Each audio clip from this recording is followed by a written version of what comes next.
Prelude. Claudette McPherson walked out the Clayton County Juvenile Center with a smile on her beautiful face. At 60 years old, the woman still had a youthful disposition about her. She loved children. More specifically, she loved disadvantaged youth.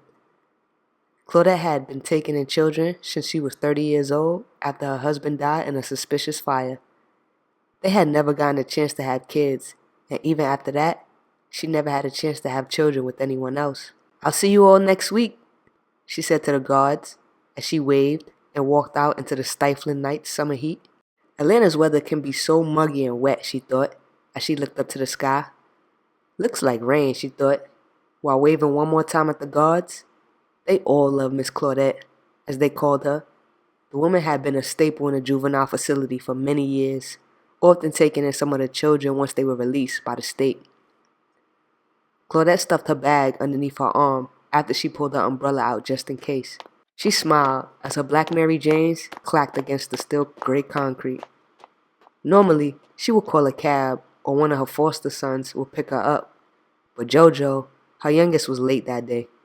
He either was always late or couldn't make it. She sent him a text reminding him, but decided that she'd just take the bus. It was no big deal to her. She enjoyed the quietness of the bus this time of night. She chuckled, thinking that the Lord knew the bus was better than riding with Jojo and listening to some song about a trap queen. Whatever the hell that is, she mused. She stumbled a bit as she walked. Her ankle was killing her. Her old age had come calling and she hated it. She was still spry, but she couldn't deny that her body was telling her to slow down.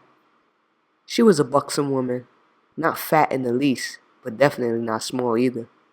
Most people claimed she looked like a plumper version of the model Iman. Age and good eating had added an extra 20 pounds over the years, but she didn't have diabetes or high blood pressure, things that plague most black women her age. For the most part, she had done well for herself. She had 8 remaining foster children, the youngest one being 17. She had raised them, loved, and nurtured them into young adults, and she was proud of that. Jojo, Melissa, Chanel, Inez, Lamont, Naveen, Javon, and Corey were her pride and joy. Javon and Corey were her oldest, blood brothers. She took them from a life of crime, and now both were upstanding citizens, one working for corporate America and the other a law student. Naveen was good with his hands, always building, fixing, or making something. She sent him to a tech school for civil engineering. Lamont was hood, and there was no way around that. The young man had just had it in him. He would fight at the drop of a dime, was fiercely overprotective of his brothers and sisters, and no matter how hard Claudette had tried, she still couldn't get him not to fight. The boy was a fighter at heart, so she put him in the ring and had a professional boxer train him for his first fight. Inez, oh, her beautiful Inez, sometimes gave her heart attacks. She too had anger issues, but they stemmed from a life of always having to fight to prove her right to be seen as a human. Just shy of 21, Inez was a pre-med student who was well on her way to becoming a great surgeon. Chanel was a businesswoman. She could convince any man or woman to buy anything she had to offer. But she was also good with a gun.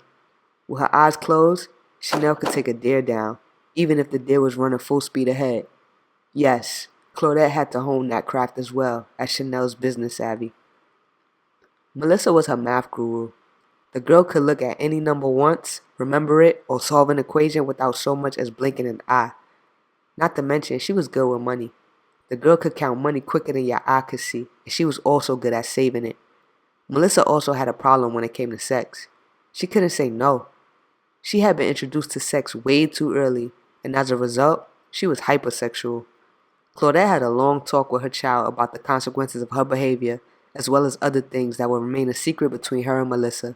However, Melissa's accounting degree would come in handy. Yes, it would. Claudette's smile widened as she thought about her youngest son, Jojo. Her little chemist, she called him. Jojo had been with her since he was 8. He was a precocious child. Throughout the years, he had almost blown up her kitchen mixing chemicals he shouldn't have. Not to mention, he almost killed himself in her bathroom when he decided that closing the door while he was mixing ammonia and bleach was a good thing. Since then, Claudette had found every kind of science program in and out of school she could place him in. From science fairs to chemistry camps, JoJo was always in attendance. Claudette stopped at the walkway of a four-way intersection. She saw one other person standing at the bus stop, a man. That didn't bother her. The old woman was rarely afraid of anything other than losing her children. The smile as she thought of them was still plastered on her face as a black car slowly turned the corner behind her. Claudette was just about to cross the street when the car sped up a bit. The man at the bus stop looked up and started to walk toward her. She slid her hand into her purse to grip something that she always kept near and dear to her. While she didn't fear any man on God's green earth, Claudette was no fool either. The man was dressed in all black. The cap on his head hid his face. Claudette kept an unassuming smile on her face as she strutted forward. She knew what was about to happen before the man made up his mind to do it. He bumped into Claudette, grabbed her purse, and tried to shove the old woman to the ground. What he didn't see coming was the slice across his carotid artery. One smooth slice widened his eyes. However, it was the look of unmitigated pleasure in the old woman's eyes that sent him reeling. The man clumsily stumbled back, choking on his own blood while trying to catch his balance. They hadn't told him that the old woman would be armed. Nobody told him to watch her smooth sleight of hand, just as no one had told him the real reason they had sent him to kill Claudette McPherson and to make it look like a robbery. They'd only paid the man 10 grand and showed him a picture. As he fell to the ground, clutching his throat, trying to stop the profusely bleeding wound, Claudette McPherson stood over the man as if taunting him. She smiled like she hadn't just sentenced a man to death and said, "You've got to be quicker than that."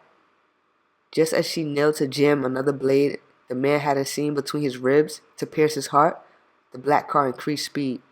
The first bullet hit her shoulder, knocking her backward.